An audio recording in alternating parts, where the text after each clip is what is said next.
మీకు 2004 సునామీ గుర్తుందా? అతిపెద్ద రాకాసి అలలతో గంటల వ్యవధిలోనే లక్షల శవాలను సృష్టించిన భయానక రోజులు గుర్తున్నాయి కదా. ఊళ్లను మాయం చేసిన ఆ మహా విపత్తు గడిచి 20 ఏళ్లు దాటిపోయింది. నాటి సునామీ ప్రపంచాన్ని ఉలిక్కిపడేలా చేసింది. ఇప్పుడిదంతా ఎందుకు చెబుతున్నానంటే మరోసారి అదే విపత్తు ముంచుకొచ్చే అవకాశం కనిపిస్తోంది. ఇది సైంటిస్టులు పేల్చిన భారీ బాంబు. అయితే ఈసారి రాబోయే సునామీ 2004 కంటే రెండింతలు నష్టం కలిగించే ఛాన్స్ ఉందట.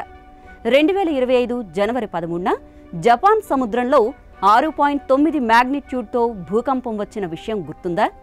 అప్పుడే సునామీ వస్తుందన్న ప్రచారం ఊపందుకుంది. అదే సమయంలో సునామీ హెచ్చరికలు కూడా జారీ అయ్యాయి. కానీ తర్వాత ఆ హెచ్చరికలను వెనక్కి తీసుకున్నారు. కానీ ఇక్కడే ట్విస్ట్.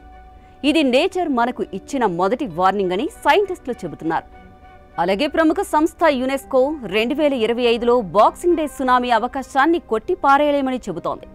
అంటే 2025 డిసెంబర్ 26న మరోసారి 21 ఏళ్ల క్రితం నాటి సీన్ రిపీట్ కావచ్చన్నది శాస్త్రవేత్తల అంచనా. 2025లో పసిఫిక్ మహాసముద్రం ప్రాంతంలో జరుగుతున్న వాల్కనిక్ యాక్టివిటీలు భారీ సునామీలను తీసుకొస్తాయని భయాలు వ్యక్తమవుతున్నాయి. ఈ సునామీ ప్రభావం దాదాపు 22 దేశాలపై పడే అవకాశం ఉంది. ఈ సునామీ వల్ల ముఖ్యంగా మెడిటరేనియన్ సముద్రం, టర్కీ, సిరియా లాంటి ప్రాంతాలు కూడా సునామీ ప్రభావానికి గురయ్యే అవకాశం ఉంది. ఈ దేశాల్లో ఇప్పటికే భూకంపాలు సంభవించాయి. ఇటు ఇండియా కూడా ప్రమాదంలో పడే ఛాన్స్ ఉందన్న ప్రచారం జరుగుతోంది. తమిళనాడు, ఆంధ్రప్రదేశ్, ఒడిశా లాంటి రాష్ట్రాల్లోని సముద్ర తీర ప్రాంతాలైన చెన్నై, విశాఖపట్నం, ముంబై లాంటి నగరాలు సునామీ ప్రభావానికి గురయ్యే అవకాశం ఎక్కువగా ఉంది. 2025లో వచ్చే సునామీ తీవ్రతను అర్థం చేసుకోవాలంటే ఒకసారి ఫ్లాష్ బ్యాక్కు వెళ్లాల్సిందే. 2004లో ఆఫ్రికాలోని పోర్ట్ ఎలిజబెత్ పూర్తిగా కొట్టుకుపోయింది. ఈ పోర్ట్లో ఉన్న అతిపెద్ద షిప్పులతో సహా పోర్టు పూర్తిగా మునిగిపోయింది. ఇప్పుడున్న టెక్నాలజీ పరంగా వర్షం ఎప్పుడు, ఎక్కడ, ఎంతవరకు వస్తుందో కాస్తంత అంచనా వేయగలరు.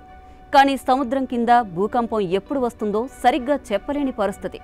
అయితే ఆ వచ్చిన భూకంపాలు సునామీగా ఎప్పుడు మారతాయో చెప్పలేకపోతున్నారు. పసిఫిక్ మహాసముద్రం ప్రాంతంలో క్రిటికల్ పాయింట్ల వద్ద అగ్నిపర్వతాలు క్రమంగా పేలబోతున్నాయని పరిశోధనలు చెబుతున్నాయి. వాటి వల్లే భూకంపాలు, సునామీలు రావచ్చని అంచనా.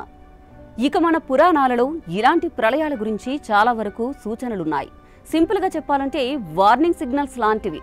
ఈ మధ్యకాలంలో సోషల్ మీడియాలో కొన్ని ఇలాంటి వార్తలు వైరల్ అవుతున్నాయి. అందులో ఒక వీడియోలో సముద్రం అట్టడుగున ఉండే ఓర్ అనే ఓ పెద్ద చేప కనిపిస్తుంది. ఇది మామూలుగా అయితే సముద్రం పైకి రాదు. కానీ కొంతమంది నమ్మకాల ప్రకారం ఆ చేప కనిపిస్తే ఏదో చెడు జరగబోతోంది అనే దానికి సంకేతమట. ఏది ఏమైనప్పటికీ జరిగేది ఎప్పటికైనా జరుగుతుంది. ప్రపంచానికి మరో సునామీ, అది ఈ 2025 సంవత్సరంలో అనేది తప్పనిసరి అని సైంటిస్టులు అంటున్నారు. So be alert.